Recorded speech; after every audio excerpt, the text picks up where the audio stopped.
Hello, friends. Hope you're doing well this morning. As I was thinking about what to blog about today, it occurred to me that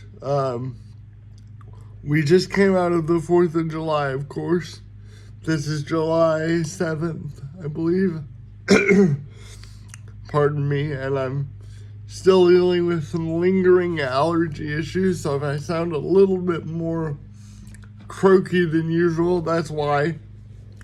But I wanted to talk for a minute about my relationship to the 4th of July and why it's full of mixed emotions, and I can still deeply, deeply love this country, and I do, and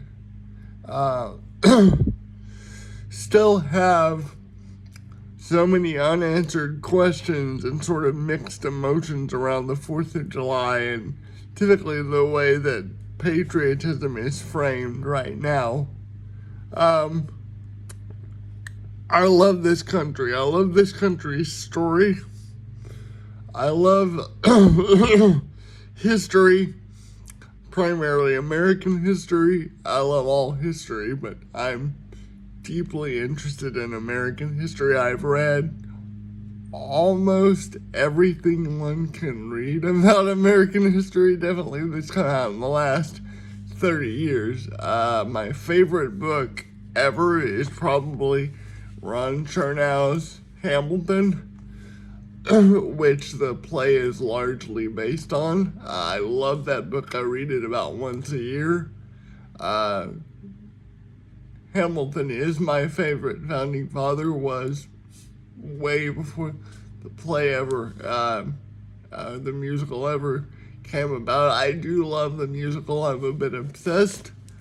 But I love the story of this country because I believe for all their flaws, and their flaws were many and numerous, and chief among them was the deep and ever-abiding sin of slavery.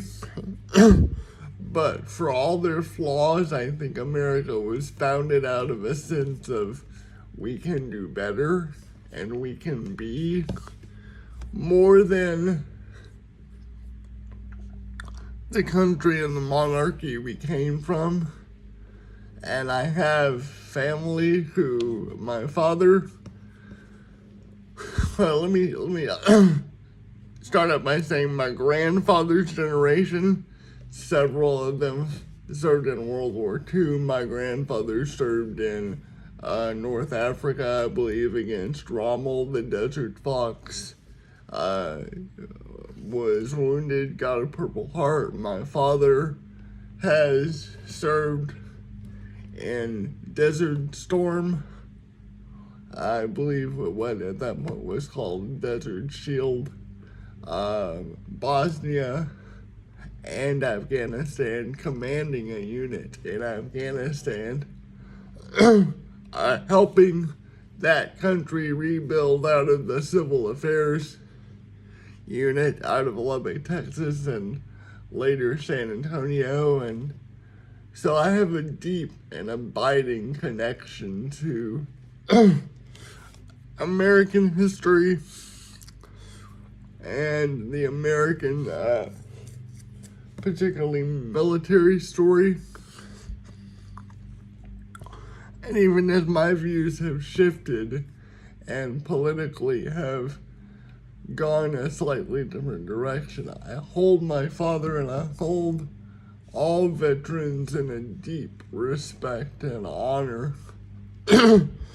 But what I really want to talk about today is the ways in which I think America and our American story allows us to shift and do better. We have this mythos going around right now that if you're not full bore on for America and everything America wants to do, if you were anti-patriotic or anti-nationalistic, which I think is the way that patriotism is framed right now, that you are anti-America. And if you are asking questions of America's racial history, and if you are demanding that those in power do better, then you are somehow questioning the exceptionalism of America.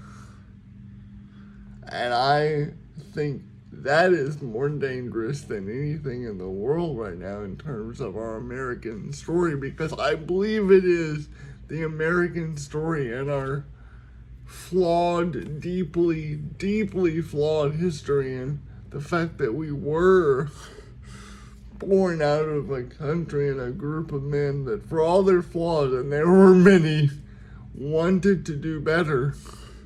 I think it is that story that allows us to ask questions of our racial history and of our socioeconomic present and racial present, and do better and shift and change and fight for equality in a way that many other countries in the world can't. The latest boogeyman that everyone wants to warn you against is called critical race theory.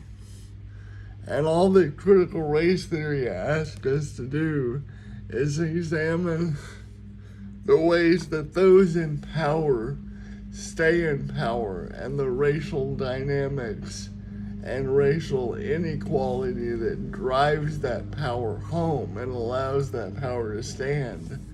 And if one is really trying to live up to the American character, I think it is deeply important that we do that work.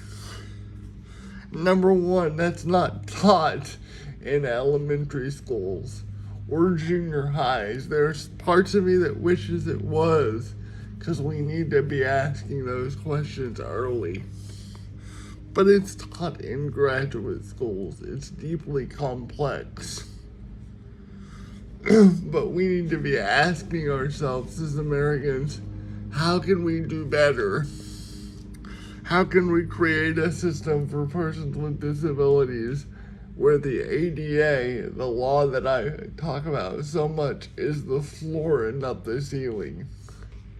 How can we create a system in America where more people vote and not less? And are we living up to our calling as Americans if we continue to squeeze the franchise out of people's lives and limit the access to the ballot? And are we living up to our mythos and our story as a people of faith, something that is so deeply connected to the story Americans like to tell ourselves, if we continue to limit access to freedoms and equality and good and sensible healthcare for a large segment of the population? And I know that I sound like I'm rambling now and telling you the same stuff I always tell you, but my point is, the good thing about that is Americans can change and shift and move and do better easily, more easily than almost any other country in the world. And that's what makes me patriotic. So we don't ignore our history, and we don't gloss over the flaws of our founders, but we use those flaws and we learn from those flaws, and we do better than they did, and we do better than the generations before us, because damn it, that's what Americans can do. And that's patriotism. Thanks, friends. God bless. God bless America.